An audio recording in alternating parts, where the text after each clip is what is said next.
to the stage CJ Stamm from Southern Comfort Cabin Rentals and Scott Bunce from Cabins for You and Ben Edwards from many companies, whether it be consulting, Cinnamon Shores. Would you guys like to join me?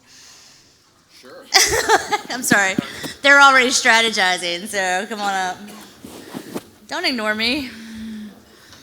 So anyway, how many of you were in the revenue management session last time? In the Calhoun room earlier. Okay, so what we're talking about here, we kind of went through this before, is forecasting for 2022 and beyond. And we had a lot of questions in that session with the revenue managers, and I think Scott was in there too with us. I think some of the rest of you were in here with Matt Landau. And by the way, I'm sorry about the power. I'm still shaky about it, but it's what we do.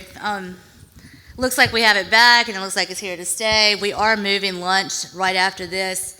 There's going to be a line up here, but there's also one in the lobby area. And we have overflow in the gold room right upstairs in case you guys want to spread out a little bit more than we were earlier today. So apologies for that. I'm sorry. I'm going to try to look where I can see you.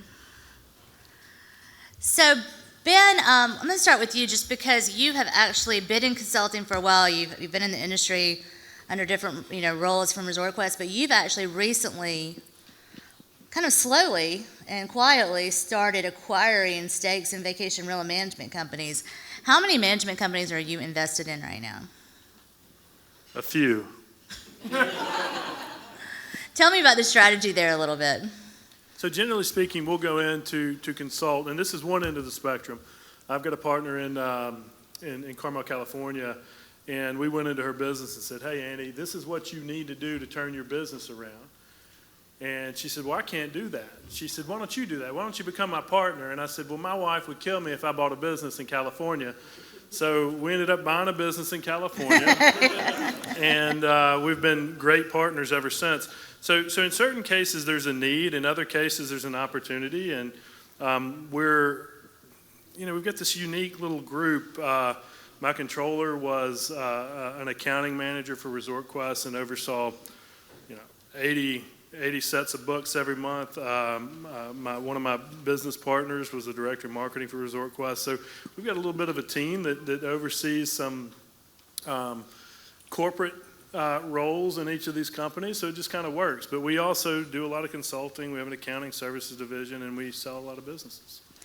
Really quickly, does anyone know what time it is? I'm completely lost and frazzled right now. 11:30. Will you give me 30 minutes on the timer? Scott, just what's interesting to me about this panel is you guys have a lot of different backgrounds. You're in Cabins for You in Gatlinburg, one of the hottest markets in vacation rentals right now. I mean, between you and CJ here in North Georgia, it's just been insane to watch this four-season destination emerge. But your background is hotels, hotel revenue management in particular. So thank you for coming here and sharing your insight with us. How has your hotel experience shaped how you've been approaching this in this time, in this post-COVID environment in Gatlinburg? So I've spent about half of my career in hotels and half of my career in vacation rentals. So I'm an old Resort Quest guy myself. I was a VP for the Western United States for Resort Quest. There's a lot of similarities, but there's a lot of differences, right? And I think right now when we think about forecasting for next year, there you go. Right off the bat, first off, nobody knows what's going to happen next year. And if they say that they do, they're lying straight to your face. But at least that there are trends that are different from hotels, because hotels are getting excited about where they're going, but they haven't got there yet, and there might be a good setback. Vacation rentals, those have exceeded expectations for 2 years straight, but could there be a cutback? Well, my early data says things are starting to slow down, and we'll go into it in a few minutes. How do you predict that for next year? But I'm really excited about that, and I'm getting into North Georgia, or we're getting into North Georgia and the Panhandle as well. Speaking of North Georgia, you've got a new competitor. So CJ, you have also been doing a lot of purpose building. I mean, I follow you on social media, and I see a new home being completed pretty often. How many have you built now? We're We're up to 9 that we built now, and I've got 5 coming out of the ground right now. So diversifying into that purpose-built, what did you see in the future that kind of got you to start moving into that construction area? Well, I found this crystal ball, and I looked into it, and it said, That's why you're on the stage. it said, why are you dealing with so many different stakeholders in these homes? Why not just start building them? And I was inspired by Reunion Resorts and what Trover was doing down there years ago. And I just went back to Blue Ridge and started trying to figure out how to do it. So I started by buying a development that had a lot of lots in it, and then I went out and started farming for money to try to find a financial partner. And it was a tough sell at first, but I did the first one myself, and then it was just, when I had proof of concept, now the money's just really become readily available. So now it's just a matter of, just like anything else, staffing it up and keeping it going. But I really enjoy being able to control the entire experience from beginning to end. I mean, I think going back to that crystal ball that you found, I think the question is, like, as you look to the future, Scott mentioned data is starting to show a pretty significant slowdown in booking activity. I think most people are seeing that in their markets right now. When you see that right now, like, what are you thinking, let's just say towards the holiday season, Thanksgiving, Christmas, New Year's, in that range? I keep it real simple. Push rate as high as you can. Scott, how are you guys, again, just taking it through the end of the year, what are you forecasting? You've probably got a lot on the books. You've got fall coming up. Well, both of you have leaf season coming up. Yeah, so we're really excited about what's coming up, through the end of the year. I think it's the beginning of next year that becomes more of the question mark. We have enough on the books. We've been pushing rates. We've been adjusting fees, and it's really optimistic. Now, if I go back to my key data, which I look at on a daily basis, year-on-year bookings for about the past 5 weeks have dropped below what they were the same day year-on-year. So that's telling me there's an adjustment. Our forecast for the balance of the year hasn't changed much because there's just, again, so much on the books. Even next year, we have 50% more on the books this year for next year, but it's a very small number. So, 1 + 1 = 2, but there's so much availability, it leaves the question mark, where are we going? In fact, I'm more worried about our units on program. So 2 years ago, with the number of units we had, we lost 15 due to sales of units. Somebody else comes in, buys, they want to self-manage, they want to self-occupy. Last year, we lost 30 units to people that came in, bought, they came off property or off program. This year, I'm forecasting year-end to have lost 70 units due to those sales. And by the way, the real estate agents are saying, hey, your margins are going to be tough, you're paying top dollar, go manage it yourself. So that's what we're fighting against, and we're building strategies. How do we retain those new owners, and do we do a different split, a higher split to those people, just to keep them on program? So that's the first step we take with forecasting for 2022. It's preserving inventory. It's preserving inventory. Ben, are you seeing the same thing and making those efforts to preserve inventory, or are most of yours fairly stable? So most of our properties are really in nuanced resort markets. We're not in an Orlando where there's thousands and thousands of properties. To buy a home in one of these markets, the prices are getting so out of whack that it's really not feasible to flip and do that kind of stuff. So we're not seeing it so much. In fact, any properties that are selling are coming over to us. We haven't really lost any properties for sale. People can get a one-time cash infusion when they sell that property, but they're in it for such a reasonable rate that they just want to keep the returns coming. So that sale thing I think is interesting, because the homeowners that buy in right now are seeing rental revenues for the first time in a year that we may not see that again. So do you think, I think the broader question is, do you believe the revenues from 2020 and 21 are sustainable in the future? And Scott, I'm going to ask you that starting. Yeah, so I'm with CJ. Well, we're pushing rate as far as we can. It's easier to push rate in times of high demand. Now, am I going to be flexible based on demand slipping into next year? Well, you bet I am. So that's really what I'm gonna preach is you've got to be flexible based on demand. Don't panic too early because you don't get too many events where you can push your rate. This is the opportunity to do it. If we could just keep rates at a high level and not push it farther into next year, I think we would be satisfied.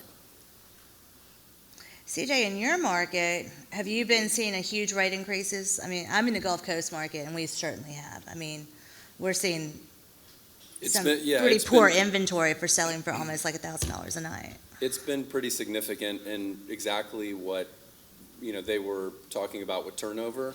What I'm seeing is when someone sells their house, they take their cash off the table, the person that bought it has this huge expectation for what their home is going to be able to bring.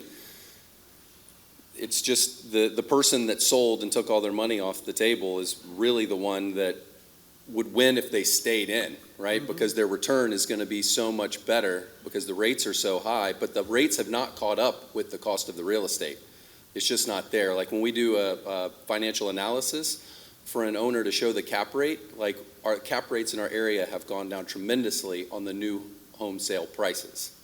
So I think that's going to be the biggest challenge is managing owner expectation for revenue when they're buying under these higher real estate prices. So the homeowners that are buying right now, buying vacation rental properties and coming to your program that are new, this is for all three of you, are they, do they understand the industry? Do they understand metrics? Or are you seeing a smarter homeowner or maybe a less informed homeowner? I'd say a little savvier, but smart is experience, I think, and there are not a lot of buyers with experience in vacation rentals, right?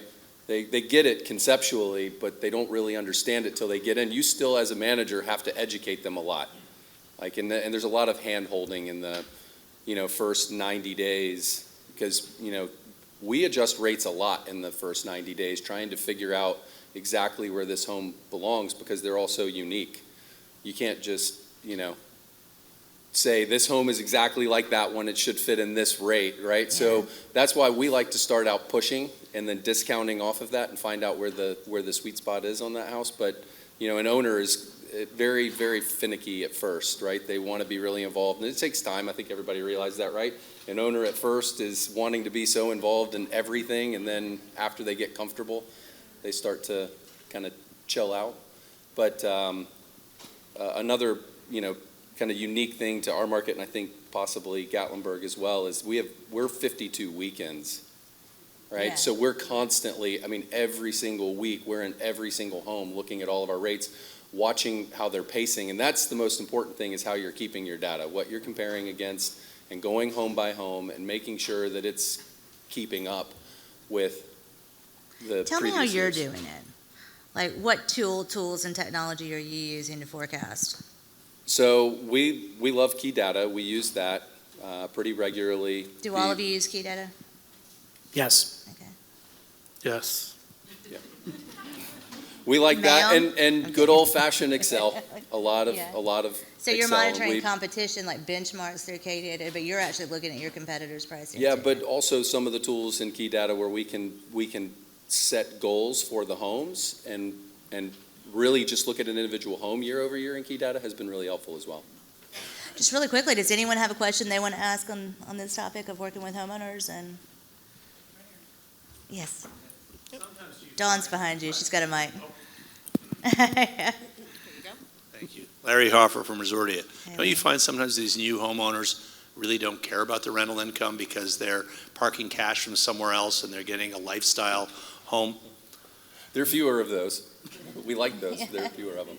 Ben, you probably have some of those in your market. We have a number of those in California and South Florida. This is just a major shift. When you're buying a $4 or $5 million house that has no view of water, not on any water, it's in the middle of a small resort market. That seems strange to me growing up, visiting the coast to see water and things like that. People are moving a lot of money into these markets, and they're getting substantial rental income. But to those guys, money's not as important.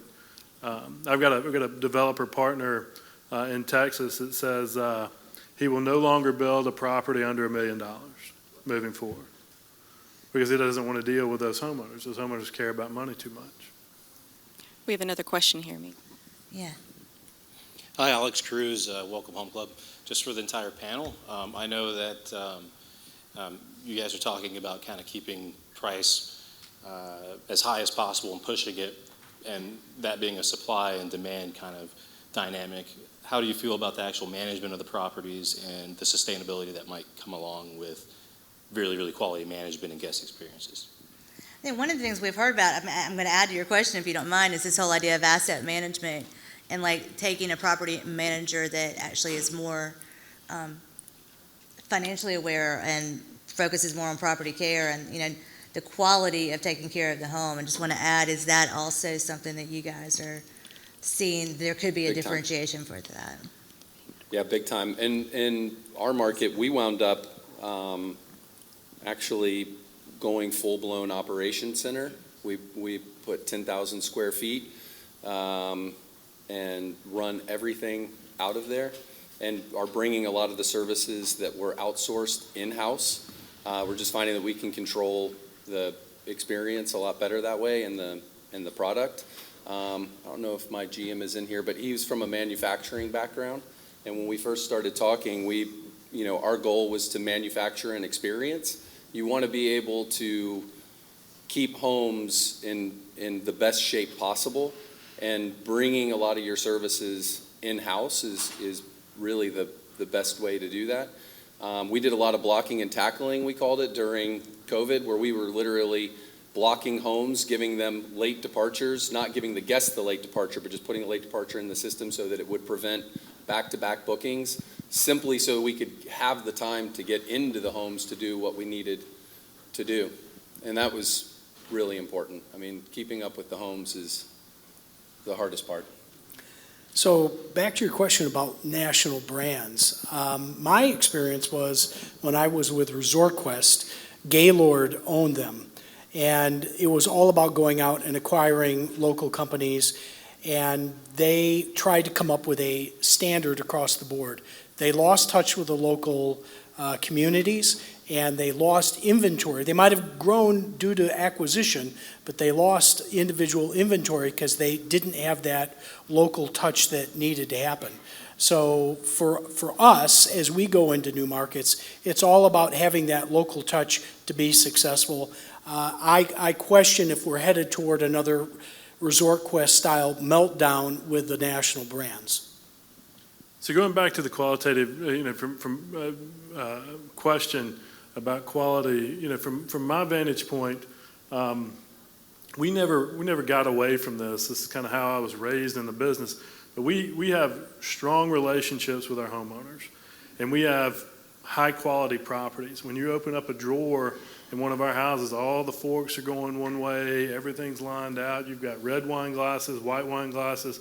We put the house together in a way that I think is better than most. And I think, as the industry progresses, a lot of these new operators are really missing that. They're letting someone get in between them and their homeowner.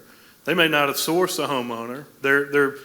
They end up managing the property. The business is about managing the property, and you've got to have properties first. So we really focus in on that, and the quality behind that is as good as I've seen anywhere. And I've stayed in a lot of vacation rentals, so I would probably circle back to that is probably the single most important piece of our business. We have a house management model in multiple locations, where Amy would oversee 25 to 40 homes. And she is directly focused on those homes, communicating with that homeowner on a daily, weekly, monthly basis. So we take that very seriously. We've got another question here.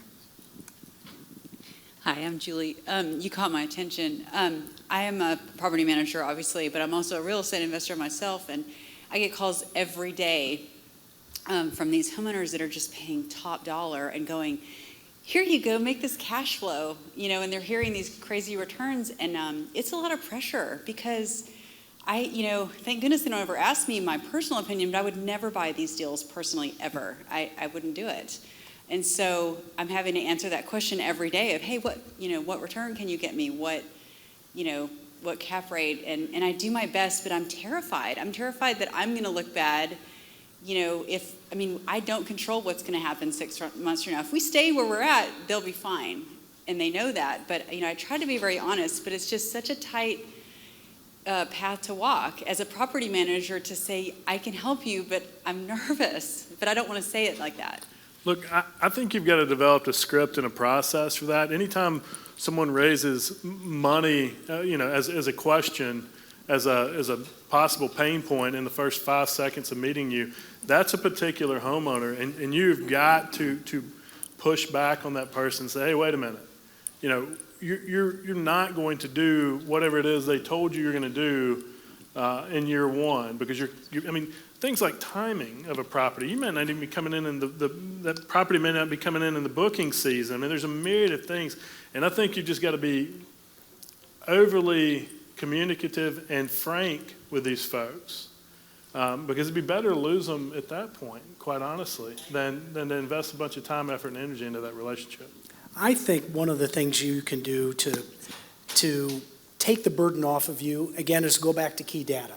How are your collection of properties or that size of property doing to the competitive set? If you can show them from an independent third-party source that you're outperforming the market, whether it meets that real estate agent who oversold or not, you can say, hey, sorry, we can't confirm the numbers that they gave you, but on paper, right here, we're outperforming the market, and you're going with the best that you can. And pretty much everyone is outperforming the market in some metric.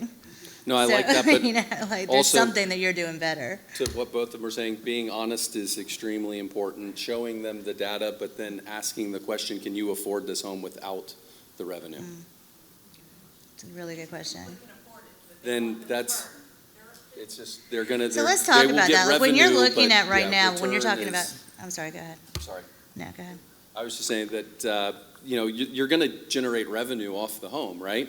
But the return model is just not, it's market by market and seasonality and all that stuff. And, everything we've seen it's just compressed. But it's compressed everywhere. Go try to find income anywhere right now with your money. So you're comparing that, right? Is the income going to be better from this than in another vehicle? So when you were talking about like seeing some softening of, demand in this, is that like what data specifically are you looking at that makes you feel like we maybe see some slowing down right now? Scott, I'll start with you. Yeah, again, using key data, looking on day over day, year over year bookings, and looking at last year versus this year. I would say, on average, over the last 5 weeks, we've been about 10% down. From 2020 or 2019? From 2020. Now, going back to budgeting, how we developed this year's budget, we took 2019 and 2020, we kind of split the difference, not knowing that 2021 was crazy. It was crazy. And now, can we do that again? Can we go the difference between 2020 and 2021 to make 2022? Well, I don't know. I'm now more of the mindset that we need to do a rolling forecast, rolling budget. So one step we've taken is we have backed up when we're going to finish the budget for 2022, trying to get a little more runway to see what the numbers look like. But if we're doing it on a rolling 12-month basis, we might have to be adjusting the budget as the year goes and just be that flexible, but that's smart too. Because if you've got a budget that doesn't make sense, then you're either spending or not cutting money according to how the demand is going up and down. So you got to have some flexibility along the way. Ben, same question on that. So we, from 2019 to 2020, we had a marginal increase. Obviously, 2020 blew the doors off of 2019, but going into 2021, we really took a look at our net available nights, and we took an aggressive stance on average daily rate. And while we had a substantial increase year over year, and we thought that that was a really, really solid step up. I still got accused of sandbagging because we just blew it out of the water, right? So, for 2022, we're working on that right now. We're going to do the same thing, and my preliminary estimates are telling me that we're going to be a little bit behind 2021 because the world is going back to work, the world is going back to school, and we're susceptible to that. CJ, you're nodding your head. You're feeling the same way about that? Yeah, I Like mean- somewhere between 19 and 20? Absolutely. And I like your example of using a rolling budget. Looking at your booking window is an important KPI for us, being it's a 52 weekend market. So we like to see, how close people will get. COVID's been very disruptive on people's schedules. So being flexible with canceling or rescheduling has been really important. But we've noticed that people will pay higher amounts to lock a good home down further out. And then we just continue to manage rate up until about a 6-week window coming in. 6 weeks in is really where it gets very aggressive in our market. Like things start moving very, very quickly. So it's nice, right? And I don't know, every single market's gonna be a little bit different, but it's nice to be able to push that rate and then just get really aggressive within that 6 weeks coming in. Don?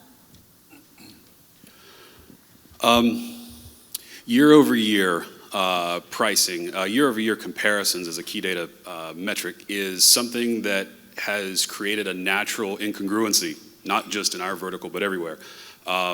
Looking at 20 versus 21 versus 22, until this either becomes the precedent or there's a correction, we're always going to have this congruency in which various models and methodologies are used for compensation. I see appraisers struggling to vet the price of a house, and they're using newer and newer sales transactions, in some cases places that haven't even closed yet. And so setting aside the year over year comparison with that known, how close are you using past transactions of the same week or weekend being booked?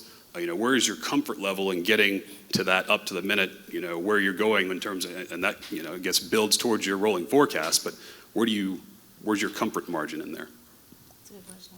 So that's exactly what we're using right now. In certain cases, we know that we may have raised a rate beyond maybe its value to a certain extent, but for the most part, we're holistically using the same rate, and then we'll adjust monthly moving forward based upon lack of bookings. It's getting inside that booking window again, pacing, making sure that we set revenue goals for each home and then use the pacing tool for that, right? Because that keeps it really simple and black and white for our revenue management. Are we on track to hit that number for the owner and that expectation and goal? If I come to you right now go ahead, Scott. Go ahead. I was just going to say that for us, we're going to go ahead and look at all of 2022 and set the rates high. And then as we get to the booking window, whether it's 6 weeks or whatever it is, because we have units that are 1 bedroom up to 12 bedroom, depending on that booking window, then we'll go into dynamic pricing and go up or down when we've hit that booking window. But beforehand, we're going to keep the rate high, and we're going to assume that it's going to be strong enough to cover that. Dawn, did you have another one? Yep. Okay. So if I came to you and wanted a revenue projection right now for 2022 and 2023, what would you tell me? To read the fine print. I mean, would you kind of cut the half in 19 and 20 and try to say that that's where it is? Or would you just tell me don't expect anything? That's the conversation, right? Early on that, what we're doing is using historic data to show you what the home could do. So some of these revenue guarantees that people are offering, that they're 20% more than you made before, or, that kind of stuff. I mean, how do you think they're pulling that off? It's a gamble. I love how people come to the market and say, hey, listen, I'll give you more money. They don't have that money. And it's so ridiculous to roll into a market and spray a bunch of homeowners with a guarantee that, you don't have that money sitting in your trust account. So So, I mean, frankly, off the cuff, I think the market loses respect for you as a competitor. Look, come in and come into a market, earn your business, but don't come in and bet something that you don't have. I'm maybe a little bitter about that. I don't know. Never. We haven't lost any properties, to folks like that. But I just think it's a ridiculous business practice. So, Amy, we do have a few more questions out here. Okay. So really quickly, Yeah. I think that model of guaranteeing extra revenue if you join our rental program works really well when the market is going up. Right. But if the market goes down next year, I'm sorry, Vicasa, you're going to be in some serious Well, trouble. 20% more than 2021 is that's a bet, like to your point. That's not even a good bet.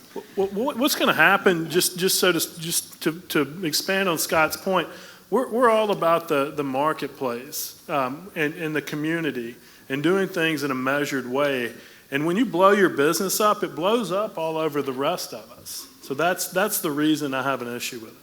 And you're talking about margins in the next breakout session too, so about profitability. Many have postulated that the pandemic has actually propelled us ahead as a vacation rental industry. We have a larger segment of the population in the U.S. now that's staying in vacation homes than have before. And while we're talking data revenue and management and trying to set that up, really how much do we have to now rely on marketing and marketing strategies compared to going forward and really trying to figure out what pricing is? That's a really, really interesting question. And I would tell you, we look at, Amy asked me to do the session on margins, and we were talking and it just kind of happened organically. I probably have 500 income statements, that I've looked at over the last 10 years, whatever it may be. The majority of the people that we're, doing business with in some form or fashion right now are pulling back on marketing, which is really interesting. Marketing as a percentage of gross rental revenue is going down. Interesting, like a good thing, or interesting, like wow, that's really dumb. Well, I'm booked. Why am I spending money? Yeah, exactly. So. I think it's a legitimate question right now. Do we have enough new demand to our industry to offset the competition that we're going to see coming from the hotel and in other lodging sectors when they get back online? So to take a contrarian approach to Mr. Ben and his margins, our approach is, yes, cut back marketing when we're doing extremely well, but when things start to go south, if we use marketing as an investment tool, by all means, we're going to, again, outperform our competitive set, and we'll blow our competitors away as it relates to occupancy or RevPAR if we're investing marketing at the right time. And it might be a different percentage, but it could pay back that much more if we grow our inventory with new owners, and that would be our approach. I think what we heard on the earnings calls from Expedia and Airbnb is that they cut back on performance marketing, but they upped brand marketing. And so I thought that was kind of interesting. That was the question back is, who are you marketing to? Right.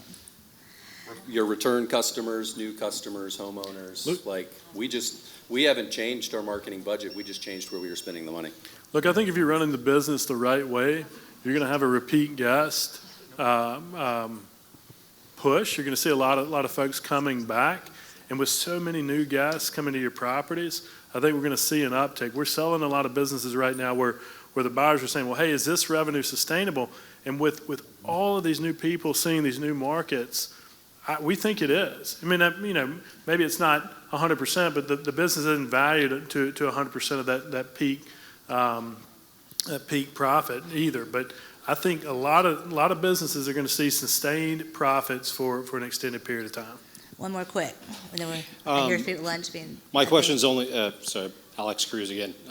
My question is on the supply side, which we haven't really addressed, which I think there's a lot of models being sold out there and strategies being used to bring a lot of supply into the market. And I'm curious to get any thoughts on how to think about competing against that supply, as well as the impact to the general, to your markets and the industry. New supply in urban, new supply in leisure, I think across. Yeah. Across the board here. I'm not sure I totally understand the question, but maybe you guys do. So here's my take on that. Provide more than a roof over someone's head. Be more than a booking agent. Everybody's got. There's increased supply in virtually every market right now. But to be sustainable, to have a going concern, requires you to be a real business and service guests and focus in on hospitality. Yeah, and I think a growing supply side, that's just an opportunity. That's not a threat if you position it that way. So I go back to how are we going to continue to market those first-time guests that haven't been there before, that got due to compression, with COVID. Now that we've got that opportunity, we've got a relationship with them, let's go back and market to them hard.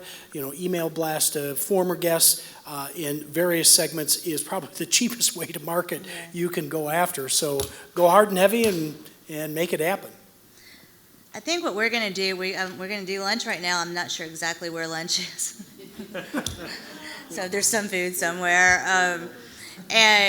What we've got coming up, we've got the battleground, which we will be voting on next.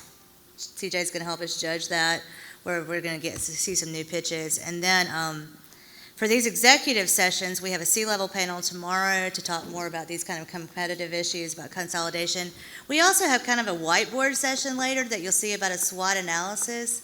So we're actually just looking at the T of the SWOT analysis, like what are the threats facing our companies in the industry. So that's going to be at the end of the day too, and then Ben's up next after lunch. So thank you so much. Thanks you guys. Thank you. I really appreciate it. Thank you, Thanks Amy. for sharing Thank you. your insight.